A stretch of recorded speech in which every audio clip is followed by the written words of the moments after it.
기독교의 핵심 교리 중에 한 가지가요, 하나님의 전적인 주권입니다. 누구의 허락이나 간섭도 없이요, 전능하신 하나님께서 홀로 시작하셨고 스스로 모든 것을 이루어가시고 뜻과 계획대로 온전하게 다 이루어내신다는 것, 그것이 완전한 주권의 전능하신 하나님의 뜻입니다. 그래서 성경의 역사를 사람으로 눈으로 보면요, 때때로 보면 온전한 것만 있는 것이 아니라 쓰러지고 자빠지기도 하고 망한 것 같기도 하고 안 될 것 같기도 합니다. 근데 그때에도요, 예수님은요, 역사 속에서 이루어가시는 것이 뜻과 계획대로 완성해 내시더라는 것입니다. 그런 전능하신 하나님께서요, 뜻과 계획대로 완벽하게 이루어내신다는 내용을 담고 있는 것이 무엇이냐면 바로 성경입니다. 그래서 성경을 다르게 말하면요, 이미 완성된 기록된 언약의 말씀이다라고 하시는 거예요. 이미 완성된 말씀입니다.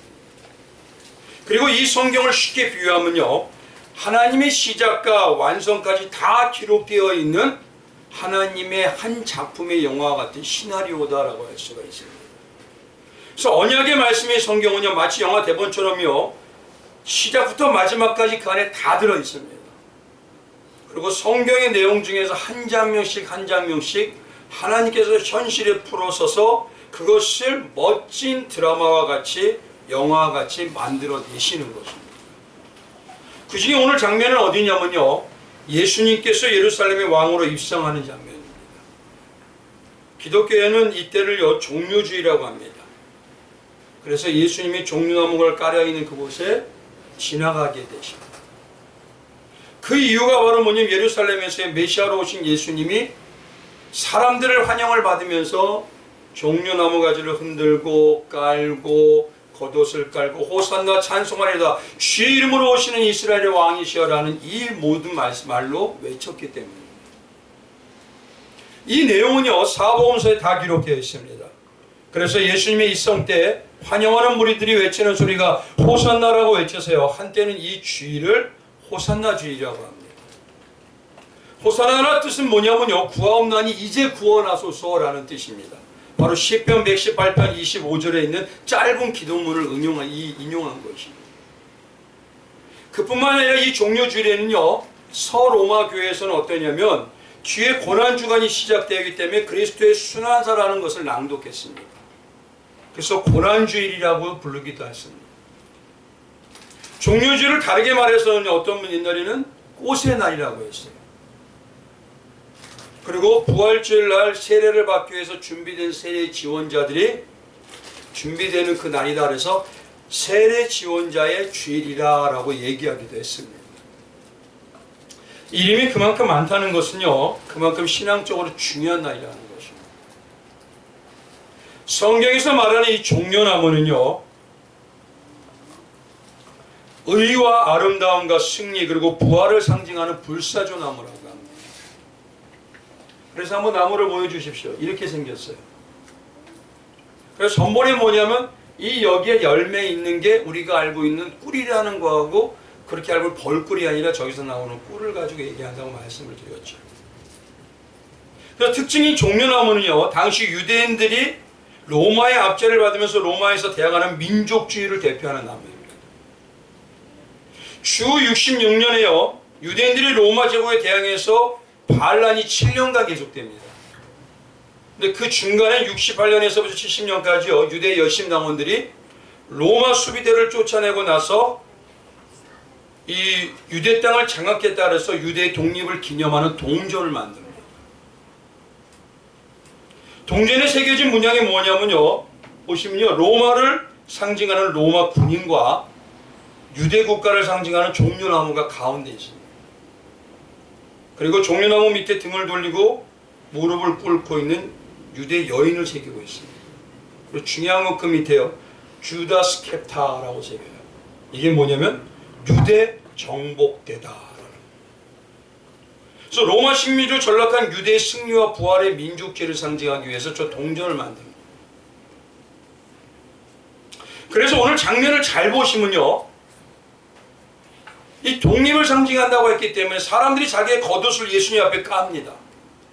그리고 종려나무를 흔들면서 다른 말로 하면요, 지금 예수님께서 앞장서서 걸기를 하시면 기꺼이 자기들이 목숨까지 드리면서 따르겠다고 독림투사적인 결의로 지금 여기서 다 서 있고 소리 지르는 겁니다. 얼마 전에 우리 3.1절이 있었죠. 3.1절에 그러면 일제시대 때 어땠습니까?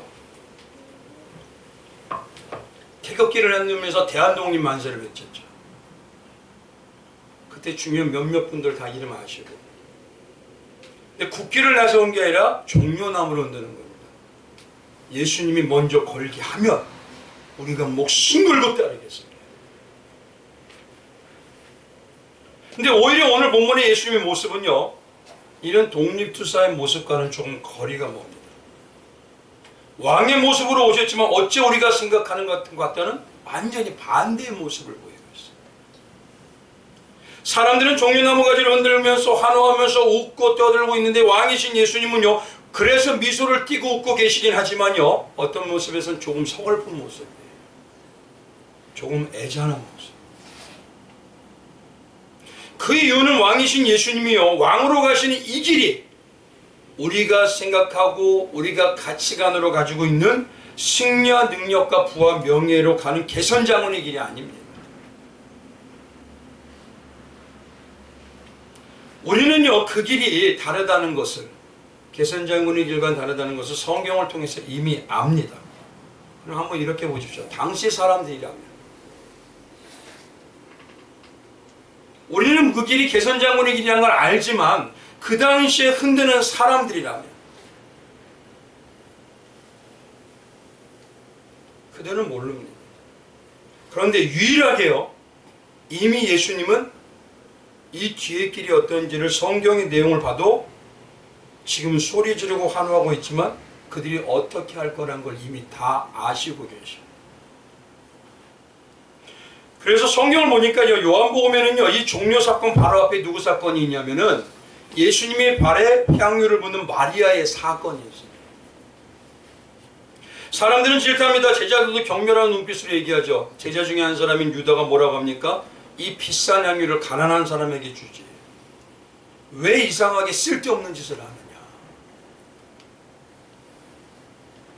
그때 예수님이 뭐라고 하시냐면요, 요한복음 12장이 이렇게 얘기합니다. 7절에 예수께서 이르시되 그를 가만두어 나의 장래할 나를 위하여 그것을 간직하게 하라. 이미 예수님은요, 자기가 지금 환호하고 있지만 장래할 것이라는 걸, 자기가 분명히 죽기 위해서 그 길을 간다는 걸 알고 계셨습니다. 그리고 또 공간복음에는요, 오늘 본문의 종려나무를 흔드는 예루살렘 입성 위에요, 가장 먼저 하신 일이 뭐냐면 유대인들이 그렇게 자부심을 가지고 자기들이 전무라고 하는 성전, 그 성전에서 노끈으로 끈 죄책을 만들어서 사람들을 다 내어쫓는 일을 하죠.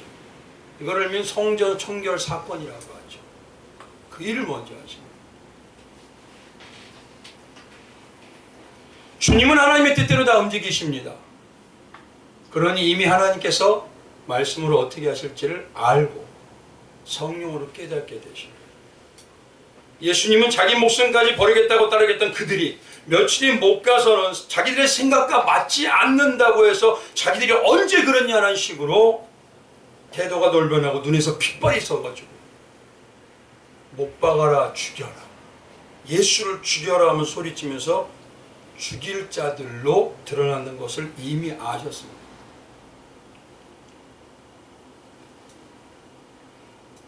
한번 우리처럼요, 성경을 다 알아서 이런 상황을 알지만 그들 말씀드린 대로 모르는 그들이라면요, 그들을 바라보면서 예수의 입장으로, 오늘 내가 예수님의 입장이라고 거기에 가는 입장이라고 생각하시고 한번 말씀을 들어보십시오.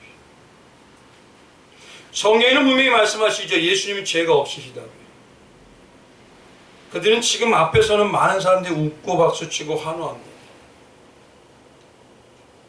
이제 아무 잘못한 일도 없지만요, 며칠 있으면 자기들이 말씀드린 대로 생각과 맞지 않는다고 찢어지는 소리로 소리소리 지르죠. 근데 그것만이면 다행입니다. 제자들도 다 배신하고 나를 지금 쫓아가면서 바라보면서 경외의 눈으로 바라보는 그 눈빛들이 어느 순간에 욕을 하면서 진짜 가장 더러운 욕을 하는 게 내 수제자예요.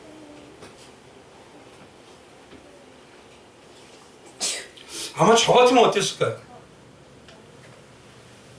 분노가 아마 치밀었을 것 같아요. 무슨 예루살렘의 왕으로 입성해? 무슨 이딴 것들을 데리고 난 다음에 하늘을 가리켜줘? 그냥 다 죽어도 돼.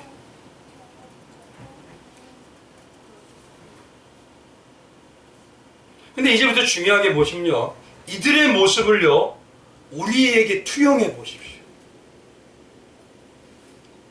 우리는 오히려 이미 성경을 통해서 예수님이 십자가로 이기시고 창조주이시고 전능하신 하나님의 왕으로 부활하셔서 만왕의 왕으로 등극하신다는 걸 다 압니다. 성경을 통해서. 그래서 우리는요 오히려 신앙을 시작할 때도 소리 높여 얘기합니다. 예수님께서 우리에게도 예수님처럼 부활의 승리와 복과 부유함을 주시고 능력을 주시면 정말 내 생명을 걸고 그 길을 나도 따르겠습니다. 나도 예수님의 삶을 살아내겠습니다. 호언장담해요. 그리고 맹세까지 합니다.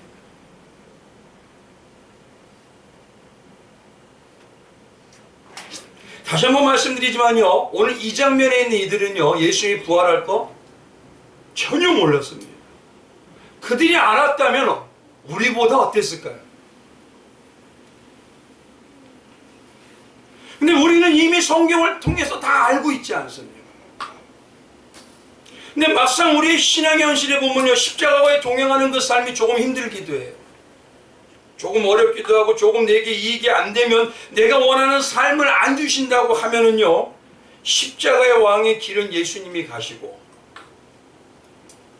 나는 이리저리 재면서 내가 골라먹기의 신앙으로 바뀌어버립니다. 그러면서 하는 말이, 예수님은 은혜의 하나님이고 용서 하나님이니까 다 용서하실 거야. 그럼 한번 보십시오. 예수님이 이들을 바라보고 우리를 바라볼 때 우리의 모습이 그들과 많이 틀린가요? 오히려 우리는 더 잘하는데 말이에요.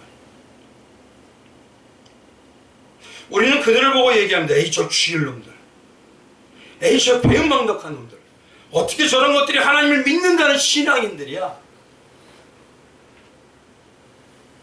아니 질병도 고쳐주셨잖아, 살려주시기도 했잖아, 구원해 주셨잖아, 천국 주신다고 했잖아. 근데 어떻게 금방 밖에서 저렇게 하나님인 예수님을 죽여라 하고 얘기할 수 있어요?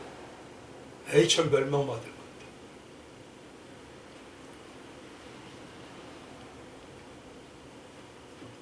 근데 우리의 신앙은요 오히려 다 결말을 알면서도, 승리할 거라는 걸 알면서도, 성경을 가지고 있으면서도 어째 그들하고 별로 다른 모습이 아니에요. 결국 오늘 말씀은 누구냐면요, 이들의 모습이 우리라고. 예수님을 가끔 따르기도 하고 모르는 사람들은 그럴 수 있습니다. 근데 나를 따른다는 자들,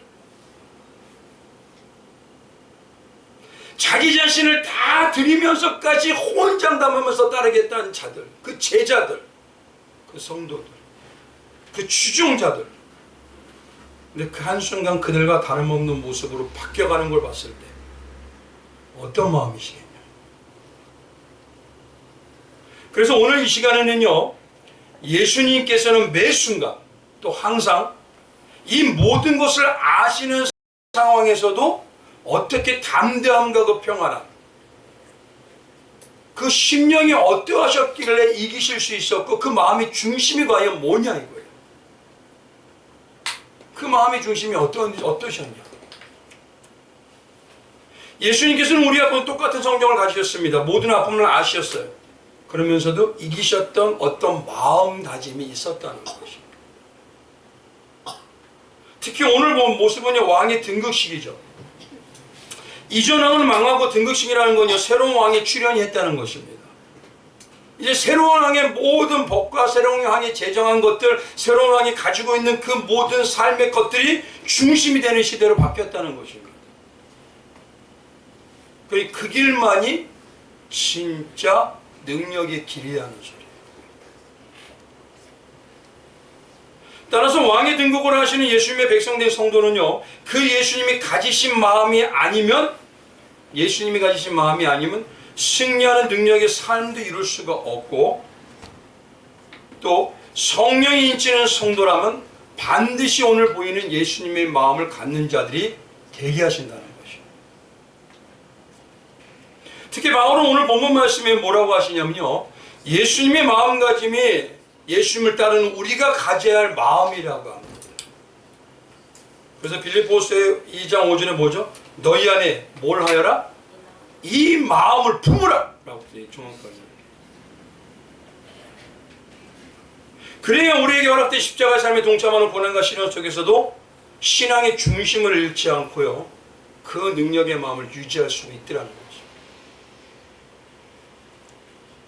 그래서 오늘 이 시간에요, 이 본문을 통해서요, 다시 한번 알아야 되기 때문에 우리 다시 많은 시간으로 한번 같이 봉독하기를 원합니다. 우리 5절부터요 8절까지 한 번만 다시 봉독하겠습니다. 우리 크게 또박또박 정말 우리도 갖기 원하는 마음으로 한번 같이 봉독하기 원합니다. 시작. 너희 안에 이 마음을 품으라. 곧 그리스도 예수의 마음이니 그는 근본 하나님의 본체시나 하나님과 동등됨을 취할 것으로 여기지 아니하시고 오히려 자기를 비워 종의 형체를 가지사 사람들과 같이 되셨고 사람의 모양으로 나타나사 자기를 낮추시고 죽기까지 복종하셨으니 곧 십자가에 죽으심이라. 이 놀라운 마음이 우리 성도님들에게 이루어지시길 주님의 이름으로 축원드리겠습니다. 오늘 빌립보서의 말씀을 잘 보시면요, 어떤 한 가지 마음을요 콕 집어서 특별하게 가지셨기 때문에 가만히 보시면요, 하나님과 동등됨도 취하지 않으시고 자기를 비워 낮추시기도 하시고 죽기까지 순종과 복종하시고 십자가까지 지시는 완전한 승리의 역사까지 이루어내셨다고. 딱 한 가지가 있었기 때문에. 그 한마디로 그게 어떤 마음일까요? 오늘 빌립보서 2장의 5절부터 8절에 딱 보면요, 한 가지를 딱 강조하셔요. 그게 무슨 마음일까요? 7절입니다. 7절에 한번 뭐라고 하시죠? 7절에 5번만 다시 봉독하면 이렇습니다. 시작. 오히려 자기를 비워 뭐의 형체? 종의 형체. 종의 형체의 마음을 가지셨기 때문에 하나님과 동등됨도 취하지 않으시고요, 자기를 비워 낮추시고 죽기까지 순종과 복종하시고 십자가를 지시는 역사까지 이루어내셨다는 것이죠. 그래서 우리도 그 마음을 가져라. 그럼 결국 바울도 지금 어떤 마음이다? 종의 마음이다. 번역본 중에서 공동 번역에는 뭐라고 하냐면 종의 신분이라고 합니다. 신분이라는 건 나를 귀결되는 모습이라는 것이죠. 새 번역이라는 것은 종의 모습을 보인다 그래요. 그건 뭐냐면 어디에 있든지 저 모습이다라고 나타난다는 거죠. 즉 한마디로 말하면 어디를 봐도 쉽게 종으로 보여지고 종의 냄새를 풍기는 모습과 삶이었다. 그런데 이걸 바울은 뭐라 하죠? 나도 가졌으니 너희도 가져라. 바울은 이 마음을 지금 가져야 예수와 함께 동행하고 참 승리하는 성도가 된다고 하십니다. 그리고 어떤 상황에도 흔들림이 없는 믿음의 담대함으로 딱 신앙의 중심을 지킬 수가 있다는 것이죠. 그럼 오늘 말씀이 말하는 종의 마음이 과연 뭘까? 오늘 이 네 가지 5절부터 8절까지는요, 본문의 신학적인 모험적인 의미가 되게 많지만 요 한 가지만 딱 말씀을 드리기 원합니다. 이 종의 마음을요, 구체적으로는요, 예수님께서 복음서에 뭐라고 하실까요? 누가복음 17장에 가보면요, 종의 마음을 이렇게 얘기합니다. 7절에 너희 중 누구에게 밭을 갈거나 양을 치거나 하는 종이 있어 밭에서 돌아오면 그대로 곧 와 앉아서 먹으라 말을 할 자가 있느냐? 도리어 그대로 내 먹을 것을 준비하고 띠를 띠고 내가 먹고 마신 동안에 수종 들고 너는 그 후에 먹고 마시라 하지 않겠느냐?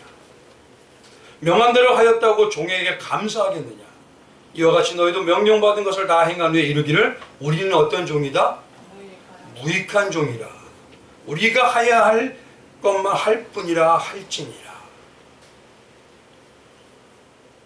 예수님이 말씀하신 종은요, 무익한 종입니다. 근데 놀라운 건요, 누가복음 17장 7절에서부터 10절까지 이 앞에 보면은 5절에서 6절에 우리가 놀랍게 여기는 어떠한 신앙의 모습에 대해서 얘기하셔요. 5절에 보면 이렇습니다. 사도리 주께 여짜오되 우리에게 믿음을 더하소서 하니 주께서 이르시되 너희에게 겨자씨 한 알만한 믿음이 있었더라면 이 뽕나무더러 뿌리가 뽑혀 바다에 심겨라 하였을 것이요 그것이 너희에게 순종하였으리라. 요 말씀을 하시고 난 다음에 너희 중에 누가 밭을 갈거나 라고 무익한 종이 얘기를 하셔요. 그럼 잘 보시죠. 말씀을 잘 보시면요, 우리가 그렇게 말하는 산을 옮기는 믿음 원하시죠? 산을 옮기는 믿음, 겨자씨만한 믿음 갖기 원하시죠? 그 큰 믿음.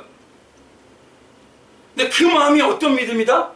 어떤 마음이다? 그 믿음이 우리가 하여야 할 것을 한 것뿐입니다. 무익한 종의 마음이 산을 옮기는 믿음의 마음. 근데 한번 보십시오. 신앙 안에 있는 우리는 다 대가 뭐죠? 하나님, 대가.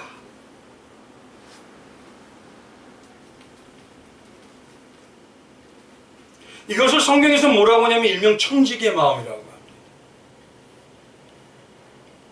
그러나 먼저 아셔야 할 것이요, 오늘 말씀드리는 예수님이 가지신 종의 마음은요, 분명히 말씀드리지만 성도님들이 많이 잘못 오해하고 계셔요.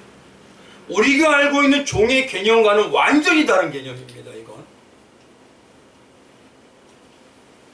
결국 나에게 성령께서 주신 예수님의 이런 종의 마음이 없으면 믿음의 놀라운 역사와 능력은 생각지도 말아야 된다. 왜요? 성령은 예수님께 역사하신 성령이나 바울에게 역사한 성령이나 우리에게 역사한 성령이나 동일하시오. 그럼 반드시 이 마음을 주신다는 거예요. 그럼 한번 가보시죠. 본문에서 말하는 종은 우리가 가지고 있는 개념의 그런 종이 아니라요, 원어적으로 보면 돌로스라고 합니다. 그래서 어떻게 보면 종이라는 말보다는 노예라는 말로 번역하는 것이 더 타당합니다. 노예. 이 돌로스는요, 노예라는 말은요, 신약 성경에 124번 나옵니다. 124번이 나옵니다. 그래서 그때 노예라는 말인 종이라는 말이 돌로스가 종으로 쓰기도 하고 일꾼으로 쓰기도 하고 노예로 씁니다. 다 돌로스예요. 예수님은요, 단순히 아들로서가 아니라요, 하나님의 노예가 되어서 이 땅에 오신 겁니다. 근데 종과 노예가 이제 어떤 것인지 가만히 봐보셔야 됩니다. 그리고 나의 신앙을 한번 보셔야 돼요. 이 말은 결국 뭐냐, 우리도 하나님의 자녀라면 우리가 가져야 할 중심의 마음이 바로 자녀이면서도 종이라는 이중적인 마음이 반드시 있게 하십니다. 성경. 자녀이기 때문에 그냥 마음대로? 그렇지 않아요. 성경 그렇지 않습니다. 난 구원받았기 때문에 마음대로 산다? 제가 그래서 옛날에 청년들이 그랬죠. 마음대로 사세요. 나가서 그래봤어요. 성령이 역사하시면 당신 반드시 이 자리에 또 와. 그게 마음대로 되는 게 아닙니다. 그래서 성령이 역사하시는 마음이 지금요, 자녀이면서도 뭐냐? 나는 반드시 종이다 라는 마음을, 이중적인 영적 이중적 마음을 반드시 주신다. 이게 성령이 주시는 마음. 그럼 여기서 중요한 게 종과 노예가 어떤 분들이 그래요. 종이나 노예는 무슨 차이가 있어요? 근데 성경에는요, 종과 노예를 확연히 구분합니다. 그리고 우리를 종이 아니라 노예라고 말씀하십니다. 그 먼저 보십시오. 신학적으로 보면요, 성도는 우리가 예전에 뭐냐면 사단의 노예, 죄의 노예라고 합니다. 근데 우리가 변화되고 새로 거듭나게 되어서 어떻게 됐죠? 예수님의 노예로 바뀌었다고 말씀하십니다. 그래서 바울은요, 바울이 쓴 서신전마다 항상 자기 자신을 소개할 때 뭐라고 하냐면 예수 그리스도의 종 바울은 이라고 얘기해요. 근데 여기서 종이라는 이 말은요, 종이라고 보다 돌로스라고 하는 나 예수 그리스도의 노예인 나 바울은 이렇게 얘기하는 거예요. 왜냐하면 노예라는 말은 어감이 싫기 때문에 번역되어 그냥, 솔직히 노예라고 쓴다면 누가 성경 좋아할까요? 이게 중요한 겁니다, 이거. 그래서 로마서 1장 1절에 보면요, 예수 그리스도의 종 이말게 돌로스 노예인 바울은 사도로 부르심을 받아 하나님의 복음을 위하여 택장함을 입었으니, 이렇게 얘기하는 겁니다. 근데 지금 한번 보십시오. 지금처럼 자기중심의 자유가 많은 이 시대, 자유가 많은 이 시대, 이 사회 속에서 노예라는 말을 내가 들었다면, 내가 노예라면, 우리 신한염전인가요? 요즘? 거기 한번 잡혀가면 노예로 아주 평생을 한다 그러죠. 그럼 노예라는 말을 들었다면 어떠십니까? 좋죠? 꺼리는.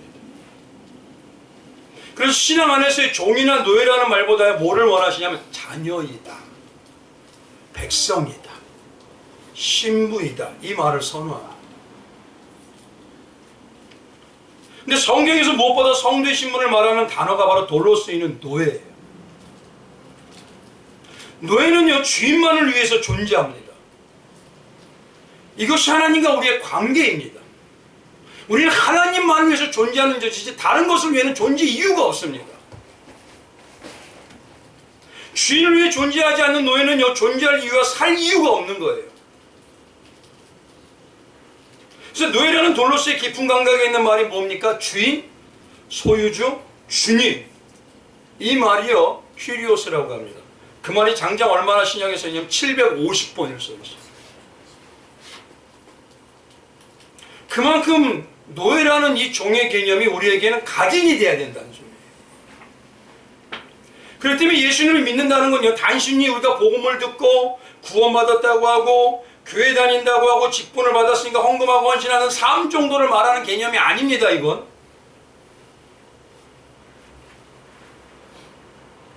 그럼 과연 뭐냐 이거예요. 종과 노예를 어떻게 구분하겠냐. 오늘 이 모습을 통해서 나를 한번 돌아보셔야 됩니다. 예수님 시대에요, 이 고대 시대에는요, 빚을 갚지 못하면 종으로 팔려갑니다. 근데 빚을 갚을 때가 되면요, 종살이를 하던 것이 이제 멈춰집니다. 그리고 언제든지 빚을 갚게 되면 자유자가 됩니다. 근데 그들을 일명 뭐라면 종이라고 해요. 종은 주인의 재산이 아닙니다. 주인은 종에 대해서요, 생사 여탈권뿐 아니라 그들에게 있어야 될 모든 것을 가지고 있는 권리는 없습니다. 그러나 노예는 다릅니다. 노예는요, 평생 노예로 살아야 하는 존재입니다. 노예라는 것에는요, 자기 것이라는 권한이 아무것도 없습니다.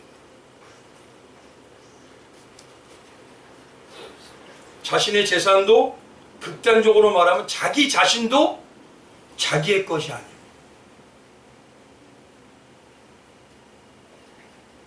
그럼 성도님들에게 한번 이렇게 누가 얘기한다면 어떠세요? 성도, 당신은 노예야. 이름을 불러서 절체 이름으로 백삼절 당신 노예야. 당신은 노예이기 때문에 아무것도 없어. 이 말을 들었을 때 나는 어떠세요?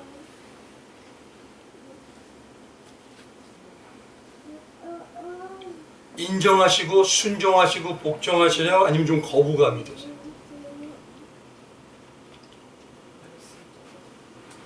교회에서 보면요, 우리는 예수님의 종이라고 하면 다 뭐라고 하냐면 아멘해요. 종이라고 하면 아멘합니다. 근데 자기가 가지고 있는 개념의 종이 있어요. 종이지만 부도 소유해야 되고, 종이지만 성공도 가져야 되고, 종이지만 내가 원하는 대로 살아야 되고. 맞죠? 이 개념은 종인 노예 개념, 돌로스 개념이 전혀 아닙니다.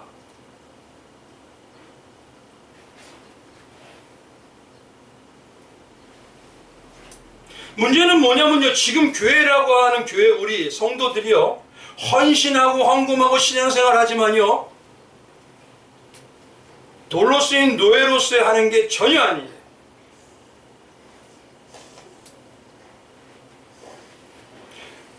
단적으로 말하면요, 한국 교회는 노예가 돼본 적이 거의 없다고 해도 무한해요. 과언이 아닙니다. 종이에요. 난 언제나 자유가 될 수 있고, 언제나 내 거 가질 수 있고, 언제나 난 내 마음대로 살아.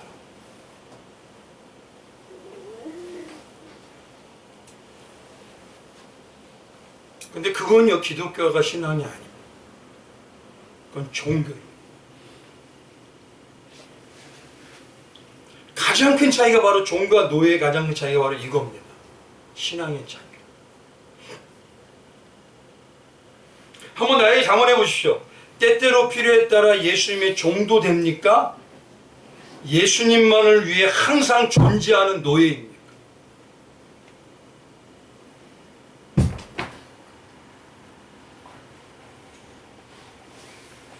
예수님을 주님으로 믿는다는 성도님들이요, 적지 않은 많은 분들이요, 오히려 예수님을 때에 따라 나를 도와주는 도우미 정도로 여겨요.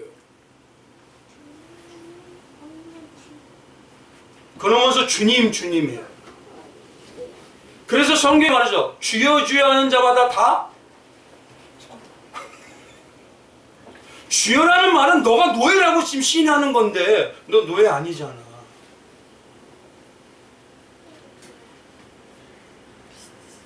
내가 여전히 주인이면서도 믿는다고 합니다.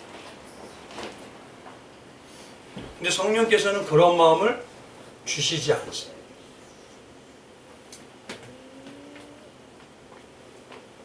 쉽게 말하면요, 이건 종도 아니고 노예도 아니고 우리가 말하는 것처럼요, 뭣도 아닌 겁니다. 이거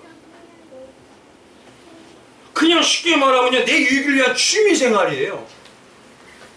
조금 더 헌신해서 더 받겠다. 그래서 성경이 말씀하시죠.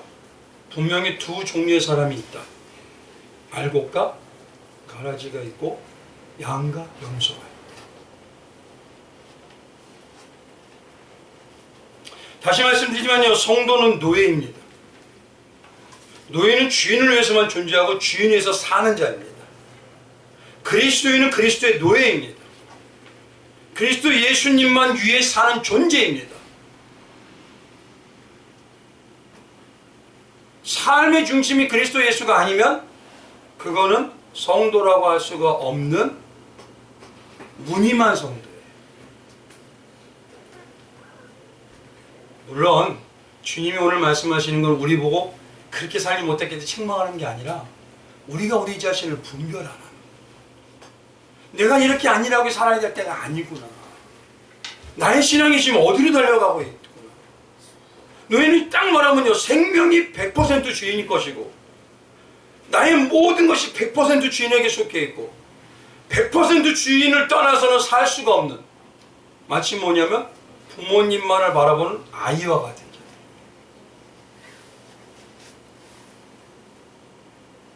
그러니 노예는요, 하루 종일 모든 신경이 어디가 있어요? 주인에게만 있어요.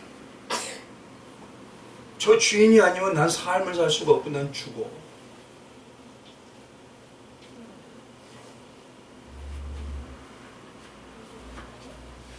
언제 주인이 말씀하시기 모르기 때문에요, 때때로가 아닙니다.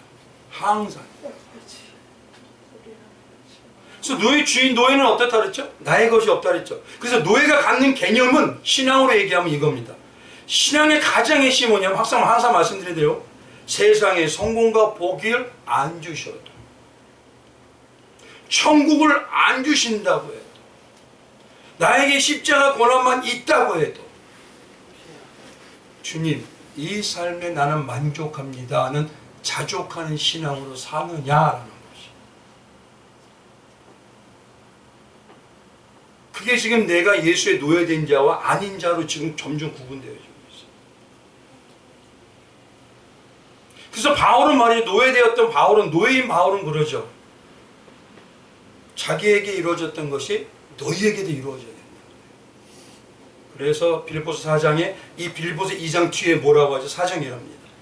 내가 궁핍의 밤으로 내가 이 마음을 가졌기 때문에 어떤 능력이 되시나 보십시오. 말하는 것이 아니라 어떤 형편든지 나는 뭐 하기를?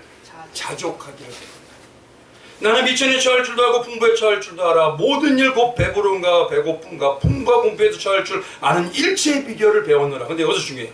내게 능력 주시는 자 안에서, 내 주인 안에서 나는 모든 것을 할 수 있느니라. 이게 노예입니다.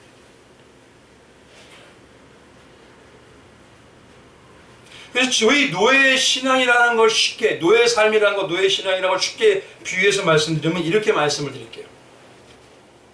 솔직히 해서 우리는 성도라고 해도요, 세상을 추구하고 사는 것이 특별한가요? 당연한가요? 특별해요? 당연해요? 당연한 거 아닌가요? 저도 가끔 그럴 때가 많거든요. 저도 그럴 때도 많고. 성도님과 저는요, 세상에 살고 있기 때문에 세상을 추구하는 것이 특별한 일이 아닙니다.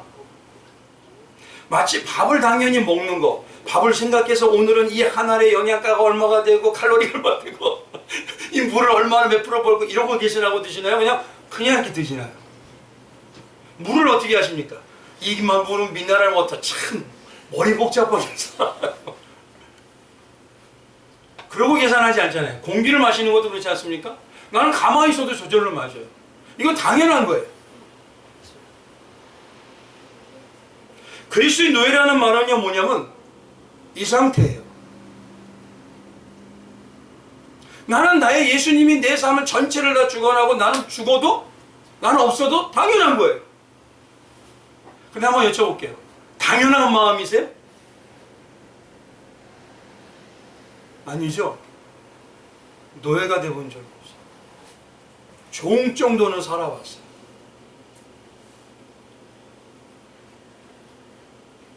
그렇기 때문에 항상 말씀드리는 게 그리스도의 노예인 성도는 나는 아무것이 없어도, 나는 안 주셔도, 난 노예이지만 사랑의 예수님의 사랑을 받았으니 주님의 사랑으로 주님만 바라보는 거죠. 그래서 일명 그리스도의 노예된 진짜 성도들을요, 뭐라고 하느냐? 그리스도를 사랑하는 자라고.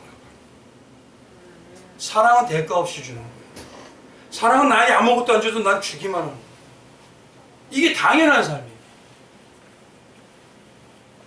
그러면 우리 안에서 가끔 보면요, 말은 안 하지만 신앙 안에 내가 조금 괜찮은 자야, 내가 괜찮은 성도야, 나는 좀 덜 죄 짓는 자야, 이런 마음은 어떤 마음이냐 이거예요. 지금 종이에요, 노예예요? 종이. 마치 누가 같냐면요, 지난 시간에 탕자의 비유를 말씀드렸죠. 큰아들이에요. 아버지 곁에 있고 아버지의 사랑을 다 받으면서 아버지 사랑을 받았기 때문에 아버지를 사랑하는 게 아니라 사랑하는 척이라는 그 명분 아래 아버지가 가지고 있는 그것들의 욕심과 욕망으로 섬기는 척이에요. 그게 종입니다. 노예가 아니에요, 그거. 그리스도의 노예라는 건 아버지 노예라는 거니 아버지에게 당연히 난 사랑받는 자고 난 아버지 당연히 사랑하는 자예요.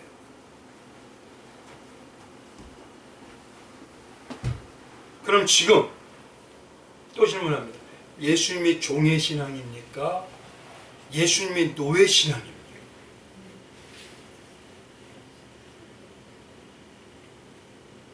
성경에는요, 많은 선지들은 노예로 살았어요. 요셉도 아주 대놓고 노예로 전락하잖아요. 근데 그런 성도를 하나님께서 책임져 주시니 어디에 있든지 자유자가 돼요. 그리고 형통의 역사가 그에게 난다. 이제 말씀을 마치겠습니다. 우리는요, 우리가 바라보고 우리가 생각하는 것에서 마음의 성향이 이루어지고 우리가 형성이 됩니다. 입술은 아무리 신앙의 말을 하고 신실한 말을 한다고 해도요, 내가 바라보고 내가 원하는 것에 그것이 다른 것이면 다른 것을 따라가고 다른 것을 닮아갑니다. 이 종류주의를 맞아서요, 예수님이 나의 왕이라고 우린 고백합니다. 예수님이 나의 주인이라고 하고 예수님이 나의 주님이 나를 소유주로서 있다고 합니다.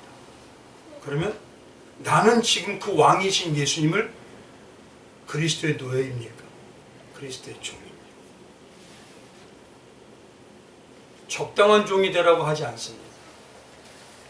아예 그리스도의 노예로 미쳐라라고 얘기해요. 예수에게.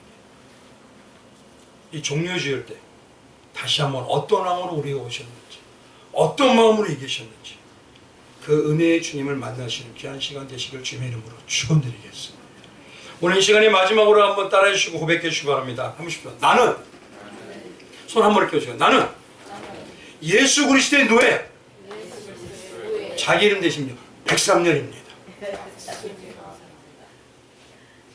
그 은혜 회복하시기 바랍니다. 그게 바로 오늘 이 시간에 종료주일에 주셨던 승리하는 믿음의 마음. 우리 잠시 기도하겠습니다. 주님 감사합니다.